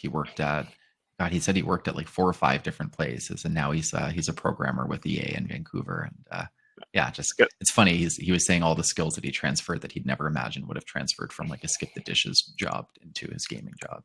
I guess it's also a testament to say that it's not too late. Hmm. Oh yeah, Yeah. yeah, it's never too late, really. How would you rate certifications for breaking in the industry and securing a job? It honestly depends on the certifications. Like if I'm going to decide between two identical resumes and one has certifications and the other doesn't, then obviously I'm going to choose the one with certifications. Is it going to be absolutely game changing? Like, can you put certifications on your resume by itself and be like, "This is me"? Then chances are it's probably um, not going to be valuable by itself. I think it comes back to sort of like everything's a force multiplier for getting jobs in the industry. Um, so, like I said, the your resume, your portfolio, certifications, LinkedIn, and so on and so forth. Like all of these are just force multipliers, which means by themselves they're not strong. But if you multiply one by two so many times, then it becomes a large number pretty fast, right? Totally. Um, okay, and then this one's for you too. What do you think of itch.io links for portfolios and LinkedIn? As long as you don't get me to download anything, it's fine. I don't see an issue with it. All right. As somebody new entering in the game development industry, and companies usually consider those who have many years of experience first, how to stand out as an entry level person. I mean, just from my side, I can kind of say this too. We've touched on this a few times, but basically, if you're able to kind of display what your skill set is and show your work. So if you're new, work on as many projects as you can, join game jams, get as much experience as you can, and use that to build up a resume. Because oftentimes, if there's a job looking for years of experience, you can submit your resume. And although you may not have the years that they're looking for, if you can still display that you understand the skill sets that they're looking for, they're probably still going to have a conversation with you, and that could lead to a job. I see Jordan nodding, so I'm hoping that's right. Yeah. Yeah. There's something I'm kind of worried about saying because it could come off the wrong way, but I guess I'll just like kind of throw it out there. So your advantage against people that are equally skilled as you is that you have more experience. But your advantage against folks that are significantly more skilled than you, 5, 8 years, 10 years, is that you are. I don't want to say this the wrong way, but less expensive, and they can hire more of Mm, you, right? So that's sort of companies still hire junior developers because they want people to grow into a role, and you could start off without costing a ridiculous amount of money, like say some tech lead from Google or something like that, right? totally. And internship opportunities. I mean, take an unpaid op on the way in the gate. And oftentimes that company is going to support you and help you nurture into a bigger, a stronger role over time too. So I've heard that story a million times. So, um, is a good choice to join in game industry for the data security part. Sure. I don't see why not. You, like I said from a previous question, is you might not necessarily be working on games themselves from that role perspective, because those positions are quite limited, like I mentioned. But yeah, I don't see a reason why not. As a beginner, do we need skills that will stand out to get us hired, or do we start from scratch? I mean, we've kind of touched on a lot of this throughout the presentation here, but you're going to want skills that stand out, but you're going to have to take time to kind of build those, I guess, and immerse yourself into projects and different areas where you're going to be able to kind of gain that stuff. So Your portfolio are years of experience in a programming language or a tool. They're not necessarily years of experience in a specific job. So if you work 2 years on a portfolio and like 2 good years on a portfolio, between you and I, you can put like 2 years of that programming language or whatever on your on your resume, and that's okay. totally. And can you quickly repeat the names of those three content creators that you mentioned before that you recommended to follow? It was Acerola, Nick Chapsas, and Sebastian Log. I could probably put them in the chat somewhere. Yeah, feel free to throw them in. I'll jump into the next question here too. What are your thoughts on learning less popular games engines like Godot? Probably Honestly, said it like like that a few times. I have a strong hope for Godot or Godot or how, I don't know how it's pronounced I either. think it's good. I think it's Godot. Yeah. But yeah, no, I have a strong hope for those. It's an open source game engine, and it's a very very fast growing one as far as open source is concerned. I see no problem using that one over any other one as long as the actual content you make in that game engine um, is worth looking at. Awesome. Which programming language is better for designing new model games? Is there a difference between what we choose to use? So I know you said Um, before like C# and C++ are kind of the two most popular programming languages. I'm just not Just sure in what they mean by general, I new don't. model games. Yeah, that's what I was about to Yeah. ask. Yeah. um, but I guess as far as programming languages, we'll just assume that which programming language is better for I guess making new games. Um, yeah, the two main industry standards are C# and C++.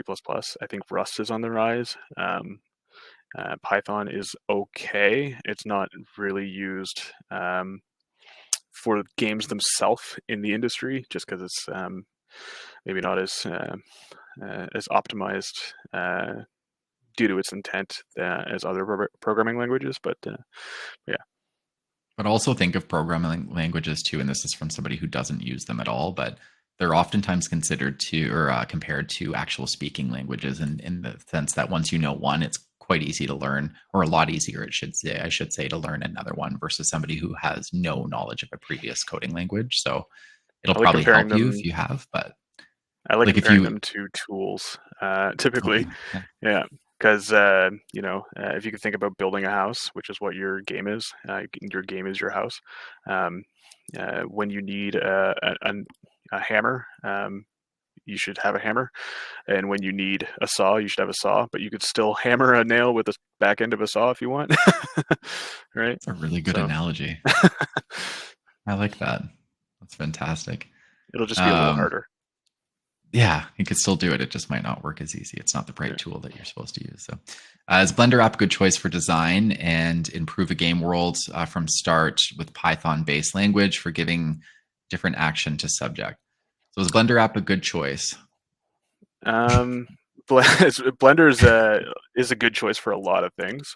I don't necessarily say it's a good choice as like a game engine or anything like that.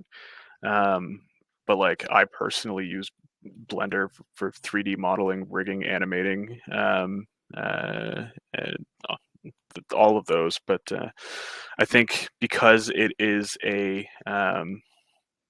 essentially just a render engine that is used for per frame rendering and not runtime rendering. I wouldn't necessarily say it's the best choice as a game engine. Totally. Yeah, I agree with that. We've touched this one before. Do you suggest Python or C++? Probably say C++. Um, It's a little bit more, um, but it's it's hard to know. I don't know. because this one's more generic. I'll answer it more generically. It depends on what you're doing. Mm, If you need something quick, or if you need really massive libraries, but maybe don't necessarily care too much about some small performance losses, which nowadays I think it is pretty small. The comparative performance losses. Then yeah, use Python. As far as the game itself, I would probably recommend C++ over it, just because it being a pre-compiled language, it tends to have more optimization techniques applied to it. totally. All right. This one's for me. How did I manage transitioning from hospitality to gaming? My journey. Yeah, absolutely. So, I mean, I was working in hospitality. I was actually I was running. I was in charge of large in person events of like 300 to 600 people, and COVID hit, and you couldn't put more than about 4 people into a room together. So it kind of forced me to look at some different career opportunities. And I ended up moving over into education first for a different company. And then I ended up working here at Circuit Stream, and I've been here for over 3 years now. But um, this is a combination of education and technology and gaming, I guess. And so that's kind of how it happened. But it's such a more natural fit for me here. Um, I was doing quite well in the industry I was in before, but I was kind of was missing a little bit of the passion there in a lot of my roles, and I feel that gaming and technology and education even overall is a better fit for me. So that's just kind of a little bit on me. That's how I got here. um, how do you apply for a role with zero experience and tailor your resume to it? You figure out ways to get experiences. It's kind of a terrible way of answering it, but yeah, no, that's what personal projects are for. That's what Fiverr is for. That's what Upwork's for. To sort of develop a little bit of experience before you manage to find your way in. Um, if you have a university degree, it helps. But yeah, it's all just a little bit of experience you need to gather by some self initiative to get that starting experience before you jump in. Yeah, my answer to that was going to be you don't, because you shouldn't apply until you've got some relevant experience to kind of show. Because otherwise, yeah, you probably won't stand much of a chance against those who are showing their experience. But so, which one is better, joining an industry or starting a new startup for game? making in these days? Which is better, joining an industry or I think starting a new startup? Okay, I like think this one's starting a pretty big company. similar. Yeah, I think this one's pretty similar to whether or not I should join mid to AAA or join a startup. It kind of has the same pitfalls. I don't think it's the exact same question, but um, if you're starting a startup, you come with the potential risks of failure and kind of losing all that progress.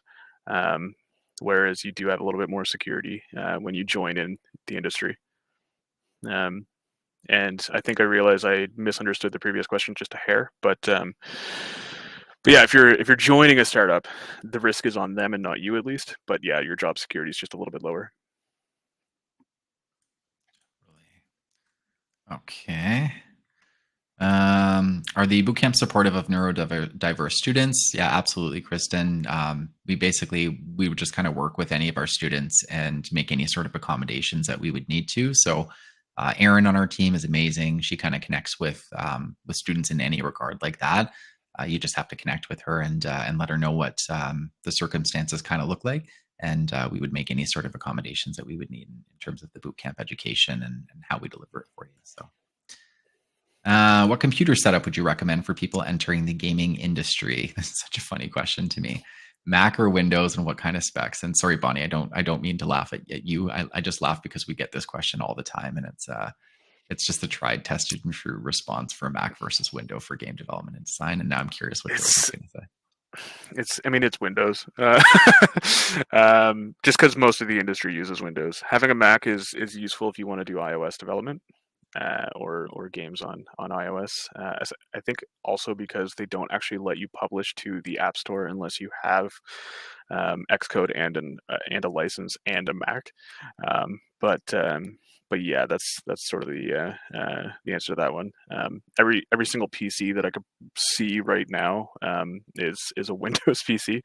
Um, as far as specs, if you're working for a company, that's on them to give you. But if you are working for yourself and you're trying to like build a portfolio or projects, whatever's capable enough of running a game engine for you should be more than perfect. Yeah, there's always workarounds too, like for people in our courses, if they're taking a boot camp and they're like, "Oh, geez, I've got a Mac. Like, is that okay for game development?" Yeah, absolutely. You can. There's workarounds. There might just be an extra piece of software you have to kind of download to get around it sometimes. But Mild Windows is transparency. Yeah, mild transparency. I had a MacBook Pro like 2012 for a while that I switched the OS to Windows. totally. Yeah, Yeah. well, it's funny. Even in our office too, I work in a marketing team, and everybody on my marketing team has a Mac except for anybody who actually games in their personal time, like me. And I have a Windows computer. And it's not like I'm not developing, but even for playing games, I find that people just default more to Windows. So that's why I have this one. So. You want to have the devices that you're targeting, right? Mm. Um, yeah. So you're probably not going to be submitting to Xbox or PlayStation, for example, if you don't have an Xbox dev kit or PlayStation dev kit, right? No, exactly. Okay, I'm still pretty new to the game dev world, but I love games and I love programming with embedded systems. Oh, good for you. I like I like that. Sometimes people don't love that right away. Programming. Can you list off some position names? I know the team is very large, and I'd like to do some research into different sub teams in the industry involved in creating a game. Um, so it seems like you're programming interested. So I guess I can name off a few like programming ones really quickly.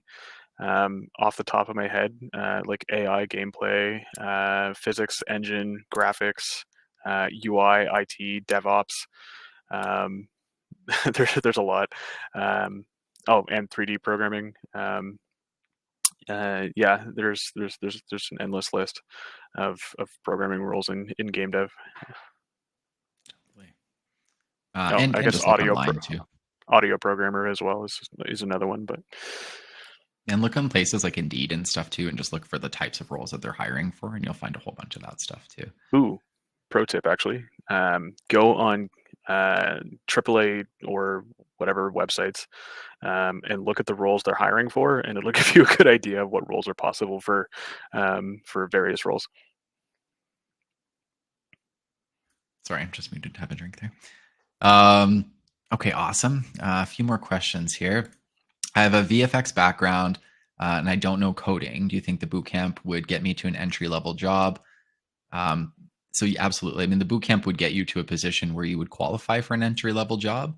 Um, Sometimes, I mean, we've had some of our students. I'd say at the highest level, they're qualified for like intermediate, but it's usually if they have a previous skill set that they're kind of leaning on and combining it with this education. For the most part, sorry, our students coming out of these boot camps, especially if they have no previous coding, would be looking more for the entry level roles as they're jumping into the industry.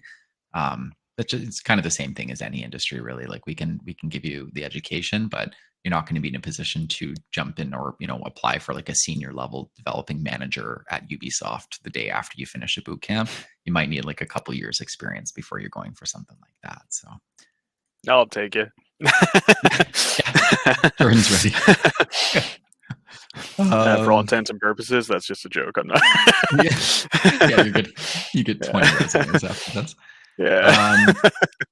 As an undocumented university student, what advice do you have for breaking into the game industry? As I'm concerned with my status, I was planning on working on a lot of capstone and case study projects as I aspire to be a UX UI designer in the future. So, the term undocumented in there kind of makes my answer a little bit tricky, because I'm not certain the legal gray areas that implies. However, I do know that a lot of companies, when they hire folks from other countries, or other immigrant statuses, they do oftentimes offer um, support for that. So they'll actually, ensure that you're allowed to work within the company that they're hiring, or sorry, within the country that they're hiring you for. In fact, a lot of folks here, even at Ubisoft, don't have their full PR yet or anything along those lines, but are working towards it, but are supported by Ubisoft themselves, to be able to work in the country. For example, like I'm pretty sure I'm using the correct terms here, but for example, like paying for their visas, and such, or their work visas, so that they can actually, you know, legally work here. Totally, totally. Okay. How important is it having a strong fluency in maths and physics in a game dev role? In UI, very, very little. I mean, a bit, but not like a crazy amount. In 3D programming, absolutely paramount. As a physics programmer, absolutely, right. It just depends on the role that you're applying for. There are a lot of roles that are more math oriented, and there's a lot of roles that are more systems oriented. Totally. Yeah, and even on our side, like we offer game development and game design, and it's easy in a lot of ways. Like on the heavier design roles that our students would go for are usually the ones that don't love math and coding and that side of things quite as heavily. So some are so like averse to it. It's so funny when I ask them. I connect, or our team connects, and we ask them. They're like, I want to do game development or design, and I'm not sure where to start. And then I start talking to them about coding, and they're like, no, no, no, no, that's not that's not what I want at all. And obviously, we find the design roles for them. But all right. So I'm wondering if the boot camps are supportive of hearing issues, sound sensitivity, and what would you say this career would be accommodative for that? Not able to use headphones at the moment. Jada, I'd want to say connect with our team to make sure that we have some sort of concessions in place for that. Closed captioning or the ability to kind of have that set up would probably allow you to take the courses with us as long as you can kind of read what we're saying and it's live that way, like it's teleprompted or scripted that way, or it's like it's able to kind of read it and put it up for you. But I'm not sure if we have that capability within the learning platform that we use, if that's something that we do. So I know we would accommodate basically any sort of learning requirements as long as we're able to, but that would be one that I just would look into a little bit closer and see. So yeah, I mean, just reach out to our team here if you're interested in taking the boot camps, and we can absolutely take a closer look into that and let you know what that would look like. So Jada, if you like, just email admissions@circuitstream.com and let them know you have some questions about special concessions for the course if you were to take it, and they can connect you right through to Aaron on that team. So, I could probably answer the second part as well too. Would you say this sure. career would be accommodative of that? Oh You could yes. be 100% deaf and work in game dev without issue. Yeah. So it's and again, I don't think our course would be any sort of problem there either. I just want to make sure we could do it for you. But in terms of working in the industry, that shouldn't be a barrier at all. Is it worth mentioning on the resume that a project was part of a game jam? Does that add value? That's a good question. Um, I mean, it doesn't hurt. It doesn't help. I don't think it does really anything at all to mention why the project came to be, as long as the project is, well thought out and comprehensive. I think what's more important is mentioning if you had worked on that project with multiple other people, because that might actually be beneficial for evidence that you're capable of working, with team members, for example, right? But yeah, no, I don't think it makes much of a difference. Yeah, that's what I was going to say, just on the team player part. But that's otherwise, it's just the whatever the work is the work kind of thing. If we get an AI course in university, if we get AI course in university and choose that route for reading, can we sign up for game company for improving AI parts within the game? Need a high matrix knowledge for. So basically, you're saying if you took an AI course, would that be enough for you to kind of be an influence or an authority on AI within the gaming world, or kind of talk on that, I guess? Um, Not, I mean, if your course was some magician course that was super all encompassing, then I would say yes. But I don't think by itself it would be strong enough, especially considering that there are vast number of disciplines for AI. It's a good starting point. It's a strong foundation for beginning AI programming in your career. I don't think by itself you're going to be king of the court or anything along those lines. I agree. I was muted. Sorry. Okay. I am currently a software developer at a mid-sized company. No real game dev experience. What would be the best thing to do to transition into game dev? So you've already got software development. You're working in a mid-sized company, but not a gaming company. Okay. Okay. At first, I read that as like a mid-sized game company with no experience, and then transitioning to game dev, I was a little confused. But okay, I understand. Yeah, so you do have the advantage of having knowledge of an industry. When you sell yourself to game dev, consider the parts that your industry would apply to game dev. For example, if you're a programmer, the answer is fairly simple. But if you're a project manager, consider the project roles that you'd use in like a game dev lifecycle, for example, that you currently use at your company. Um, it's not as wild as a jump as you think it might be to jump from just a random company to game dev. You do have a lot more transferable skills than you might think. Um, you just have to sort of realize them and sell yourself with them to said companies that you're applying to.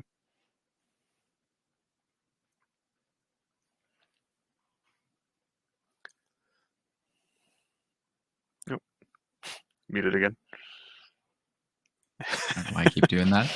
What are the different sub teams in the industry from a game designer perspective? So, what do you mean by sub teams in this context? um, Like probably just like different departments, I guess, within or different like types of roles maybe for game designers. I think you because kind of touched on that a bit before, but yeah, because I mean, for almost all of the programming roles, for example, there's a design role for it, right?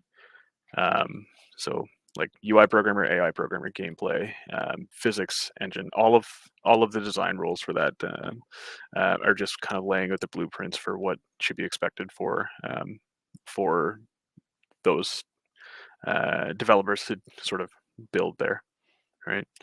Um, so yeah, any role that kind of exists for one of the other fields, there's typically a designer for it. okay. Ubisoft accepts long distance jobs for 17-year students in grade 12 for the for somebody from Iran or Dubai who's 17 in grade 12, would they be able to apply for that internship through Ubisoft? So it's kind of a two-parter. Or I guess it's kind of also like a little bit of a leading question. But so to answer the first part, does Ubisoft accept long-distance job applications? The answer is absolutely yes. We have people that have moved from all throughout the world to work at Ubisoft. It kind of opines on the fact that I mentioned, like with work visas and all that kind of stuff. Um, from 12th grade, it's a matter of how you're capable of selling yourself, your skills, and what you know, your knowledge. Because yeah, you could be in 12th grade and have 12 years of experience because you started programming or you started designing or you started art at the age of 5, right? And you could be an absolute banger. But yeah, you could also just be a 12th grade student who just has like a GED equivalent and and yeah, that's about it, right? All right. Do you have any advice for developing a portfolio on the side while also working towards a bachelor's degree? In terms of advice, meaning balancing the two, the time management side. The trickiest part is it's kind of the same issue I face while working and trying to build personal projects on the side is you do have to risk or you do have to worry about burnout. My best recommendation is to take advantage of the times that you do have motivation to work away at it and don't go like too crazy, too hard, too fast. Um, uh, you'll end up burning out pretty quickly if you do. The As well as that, just do small amounts here and there.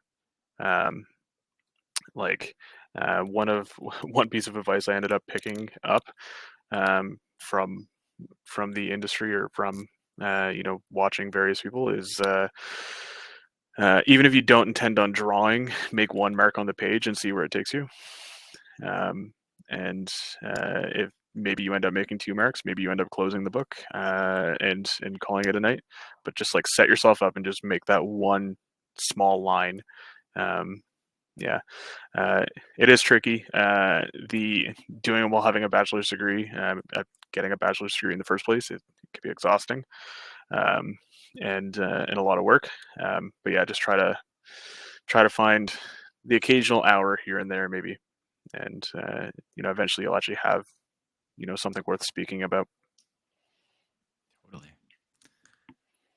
Oh, all right. I think that was the end of the questions list.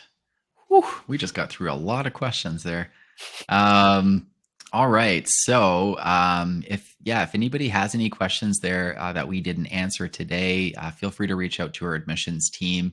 Again, it's just admissions at circuitstream.com. If you are interested in the giveaway or the course info or anything like that, that's also admissions.com. But you can follow me on LinkedIn if you like, just Tyler Trapp at LinkedIn. If you search me and the word Circuit Stream, I'm probably the only one that'll pop up there. You can find me. And similarly, I'm sure you can follow Jordan on his LinkedIn. Just search his name in Ubisoft and you'll be able to find that. But yeah, aside from all that, a huge thank you to you, Jordan, for taking the time to join us today and going through all these questions with the crowd. I can share, but it's always way more invaluable to have somebody who's, an actual expert working in the industry coming in and sharing that. So thank you. Yeah, it was a good time. Thanks for having me. And yeah, like you said, you could find me on LinkedIn pretty easily. Honestly, if you just search my last name, there's a good chance you'll find me. Totally. Yeah, And I didn't say this, but I'll probably invite you back again for a future session here. This was really cool, and it was for it sure. was fun chatting with you about all this stuff. So thank you to everybody in the crowd as well for joining, for taking the time. I know I mentioned it a few times, but this session is recorded. You will get a full recording in your email afterwards. So look for that. Also check out circuitstream.com. The events tab is at the bottom of the page, and it'll show you any sort of upcoming events that we have. We're coming near the end of our quarter at Circuit Stream, meaning that we're going to be posting a whole bunch of events for October, November, December in the next couple of weeks here. So stay tuned for those. But thanks again for joining us, and we look forward to seeing everyone at the next event. Have a great day, everyone. Bye. Ooh, nice exit.